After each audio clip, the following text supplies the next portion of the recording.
Buenos días, estimados colegas. Aquí tenemos a un invitado muy especial, se llama Hugo Londoño. Él es el presidente de una compañía que ha venido fundando desde hace algunos años. Es una empresa dedicada a la salud ocupacional y sobre todo a la prevención del riesgo ocupacional en términos de prevenir accidentes. Esta empresa se llama Cultura Segura, como ustedes lo pueden ver aquí en su camiseta, ahí está su logo. Hugo es psicólogo, es especialista en psicología organizacional y además de eso está haciendo una MBA en sistemas integrados de gestión. Hugo, bienvenido. Muchas gracias. Hugo tiene un emprendimiento muy interesante. El emprendimiento que él tiene es haber creado a través del conocimiento en psicología organizacional y en psicología de la salud, una mezcla para poder tener la posibilidad de plantearse la forma de prevenir accidentes en medios ocupacionales. Entonces, Hugo lo que hace es una evaluación de riesgo permanente para que los empresarios puedan ver dónde es que van a tener esa posibilidad de riesgo. Hugo, vamos a empezar entonces. ¿Cómo se llama tu compañía y cuánto tiempo hace que la tienes? Muchas gracias, Diego, y a todos los colegas. La compañía se llama Cultura Segura, nace hace 8 años,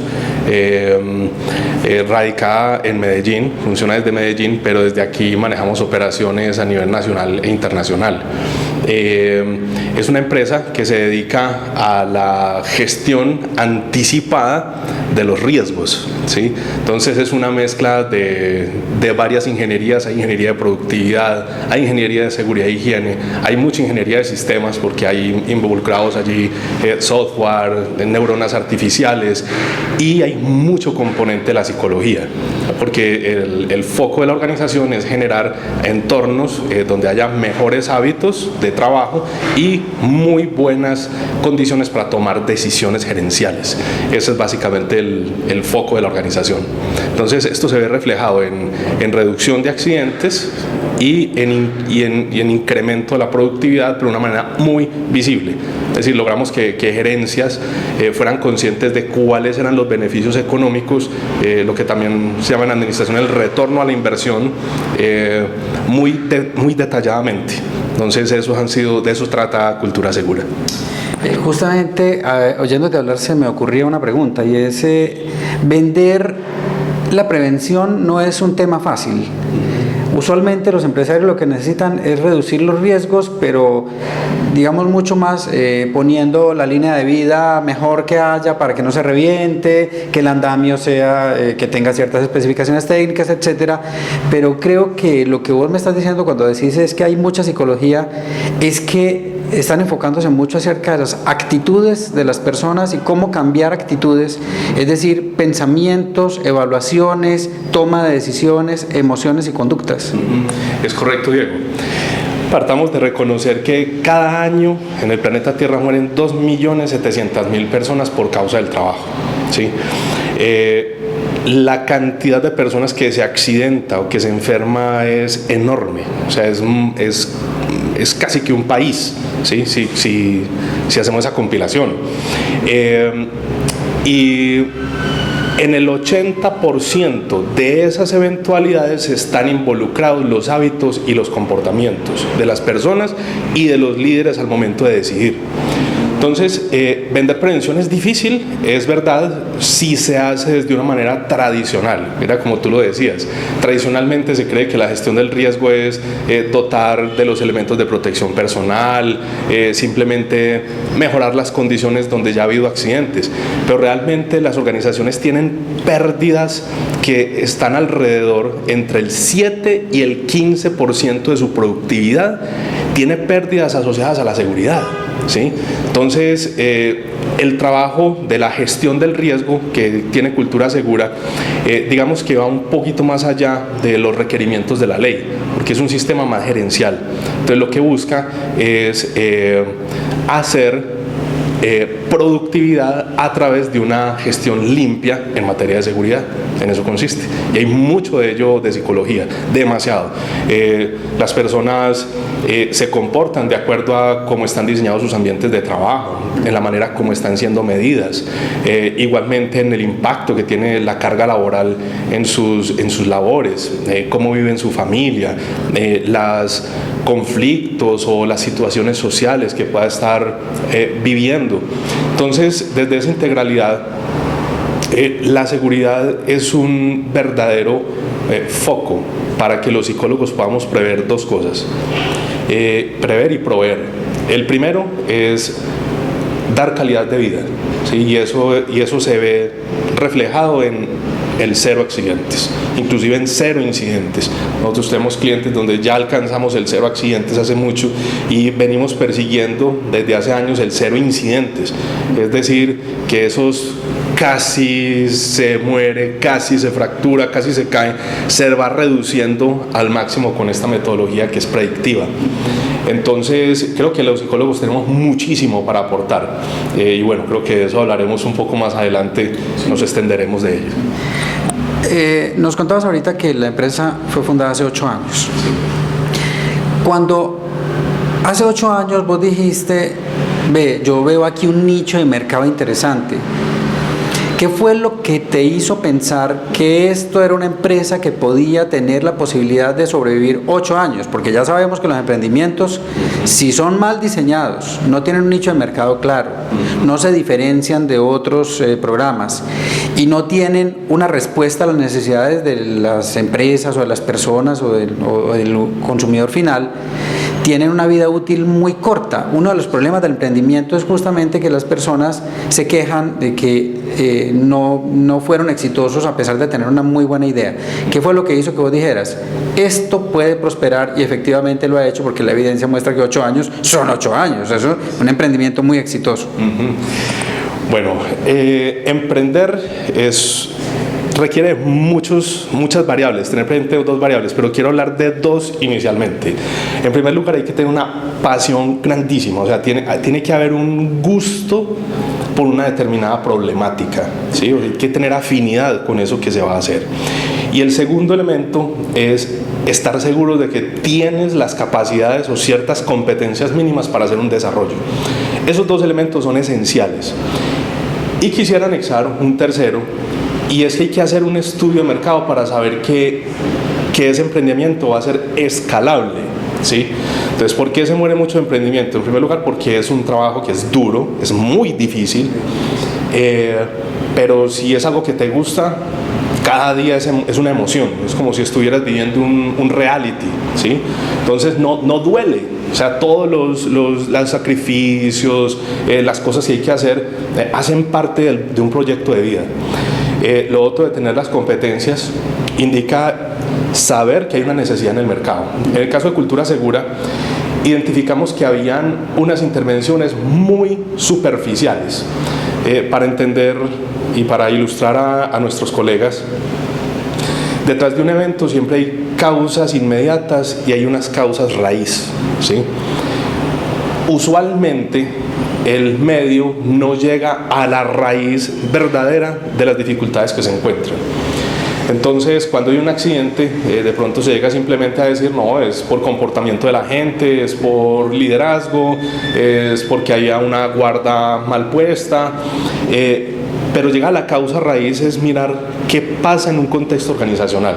Entonces nosotros, y hablo de nosotros porque lo fundamos varias personas, y en este emprendimiento algunas de ellas se han ido y otras han ingresado, hasta que se estabilizó el emprendimiento, pero siempre tuvo un corte interdisciplinario.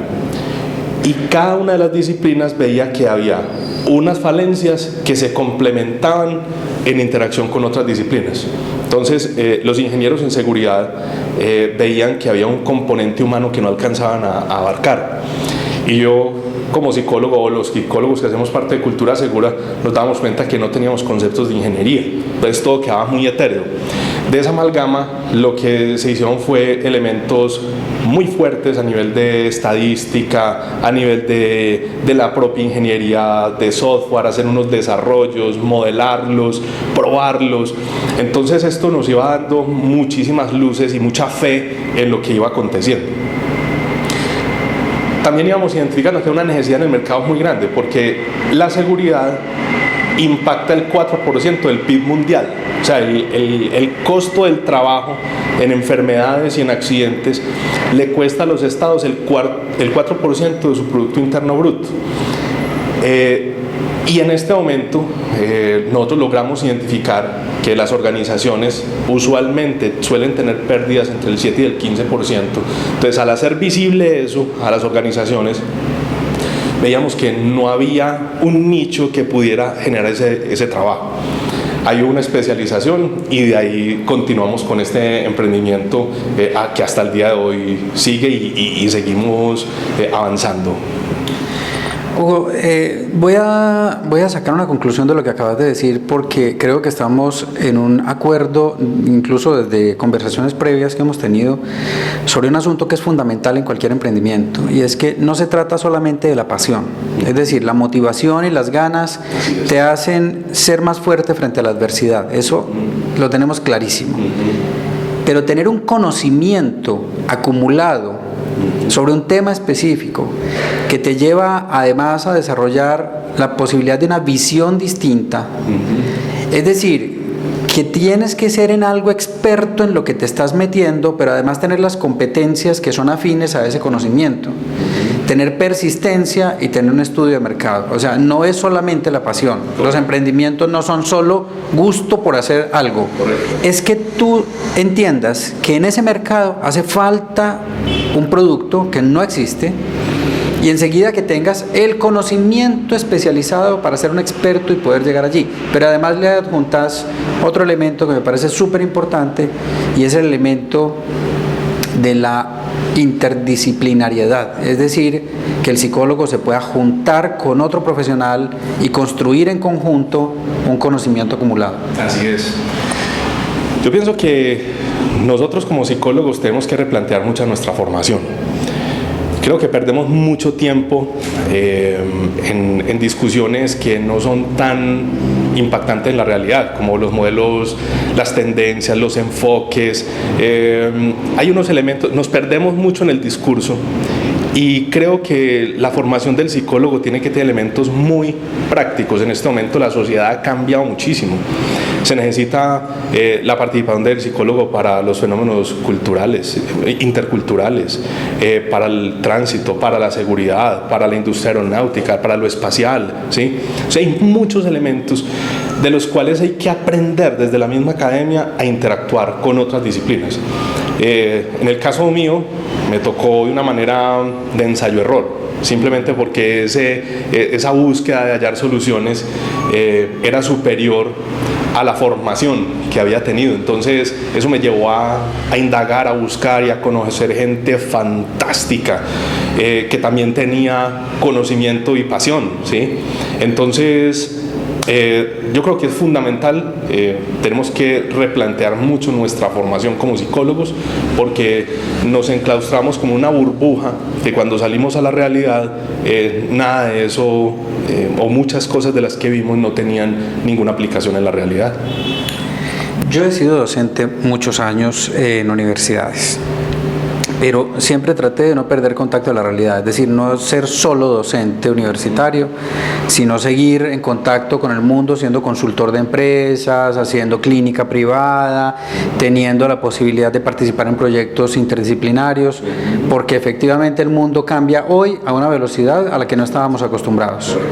Hoy, en 5 años, tenemos los desarrollos que antes se daban en 15 o 20. Así que, psicólogos, a pelear menos por cuál universidad egresamos y cuál es el enfoque teórico en el que estamos, y a aprender más de la realidad.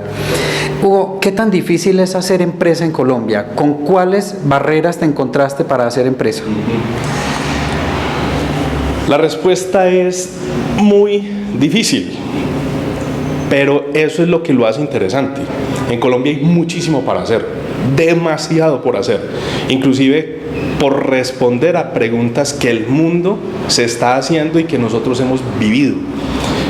por ejemplo, experiencias de perdón, de resiliencia, justamente este emprendimiento, de los emprendimientos en el mundo empresarial colombiano hay un tesoro que sería de lujo para ser estudiado en cualquier lugar del mundo, porque las adversidades que nosotros hemos tenido como sociedad que superar han sido muy superiores a las que otros países desarrollados están acostumbrados. Emprender no es fácil, pero puede llegar a ser muy fascinante. Es muy fascinante porque es un descubrir, es un construir, que creo que hay un elemento fundamental al momento de emprender, y es saber que ese emprendimiento es escalable, es decir, que tu idea puede multiplicarse. De lo contrario, el emprendimiento va a ser mucho más difícil. La idea es que no esté solamente en el cerebro de las personas que lo fundaron o de la gente que lo trabaja. Hay que buscar maneras de que el conocimiento se multiplique y que muchas más personas se beneficien de ello. Entonces, en Colombia es difícil, porque si acaso el 2% de los emprendimientos, si mucho, se llega a beneficiar de los elementos de la financiación del Estado o de las ciudades. Es muy difícil porque no todo el mundo tiene resistencia a la frustración, una alta resistencia a la frustración, y es difícil porque no estamos muy acostumbrados a construir con el otro. Entonces, cuando un emprendimiento tiene una buena idea, se va construyendo confianza. Hay un estudio constante para identificar hacia dónde van las tendencias. Emprender vale la pena. Emprender vale la pena. Yo quiero animar a los colegas a que lo hagan. Creo que en el caso de Cultura Segura pudo haber sido mucho más fácil si hubiese, por ejemplo, un colegaje más organizado. Por eso tu liderazgo me parece fantástico. Sí, creo que lo que estás haciendo al unir muchos profesionales y encontrar puntos comunes, creo que de allí van a salir cosas muy especiales para todos nosotros. Yo creo que emprender podría ser un poco más fácil si entre nosotros mismos hacemos elementos de padrinazgos, algo que llaman por ahí como una selección de ideas para incubarlas, ¿sí? Hay muchos psicólogos que han desarrollado emprendimientos y creo que con este espacio nos vamos a poder encontrar, nos vamos a poder asociar más y darle la mano a otras personas que tienen el mismo empuje, y por qué no, que también encontrar unas redes de apoyo que nos fortalezcan a muchos. Ya que hablas de eso, Hugo, quisiera aquí comprometerte un poquito, vamos a ver si se puede. A mí me gustaría saber si podemos brindar la posibilidad de una conferencia tuya en donde contes tu experiencia y les contes acerca de cómo tu idea fue materializándose y dando esos frutos ya en concreto, con la posibilidad de participación de gente del país o incluso del extranjero, y que puedan hacer preguntas por chat. Los que estén en el público pues puedan hacerlas allí verbalmente en vivo, para que las personas aprendan de una buena experiencia. ¿Se puede hacer eso? Okay. Absolutamente sí. Muy bien, entonces compañero, ya queda comprometido, vamos a ponerle fecha y hora a eso para que podamos hacerlo. Bueno, Hugo, contanos un poquito acerca de cuáles son las dificultades más importantes a las que te has enfrentado durante estos 8 años y cómo se resolvieron para que el emprendimiento no muriera. Bueno, dificultades, las más importantes yo creo que una es la de los recursos, porque los emprendimientos usualmente tenemos que crecer con nuestra facturación. Sí. Entonces, obtener recursos, bien sea por fondos de inversión, obtenerlos a través de ángeles inversionistas o por capitales semilla, no es tan fácil, realmente no es tan fácil. Entonces creo que un elemento es tener mucha austeridad, o sea, hay que tener un elemento de un conocimiento de los costos de una organización para que la misma facturación te vaya generando ese tipo de apalancamientos inicialmente. Ya después vas consolidando un mercado y el paso siguiente es fidelizar ese mercado, ¿sí? Y eso quiere decir escucharlo, ¿sí? No criticarlo, no juzgarlo, ¿sí? Sino es entender que si hay una petición, si una orientación tiene un sentido, y es tratar de dar respuesta a ello, ¿sí? Esa fidelización sostiene enormemente a las empresas que van emprendiendo. Y un tercer elemento es tener innovación constante. Sí, hay que saberse, hay que tener siempre una mentalidad y un dispositivo al interior para saber cómo irse renovando, percibir cuáles son los movimientos culturales, las nuevas peticiones para poder dar respuesta a ello. Entonces yo creo que esos tres elementos son fundamentales. Creería que podría hacerse el camino muchísimo más fácil, Diego. Sí, honestamente hay muchos emprendimientos que podrían ahorrarse mucho sufrimiento. Y creo que eso de compartir las experiencias creo que nos puede servir cantidades.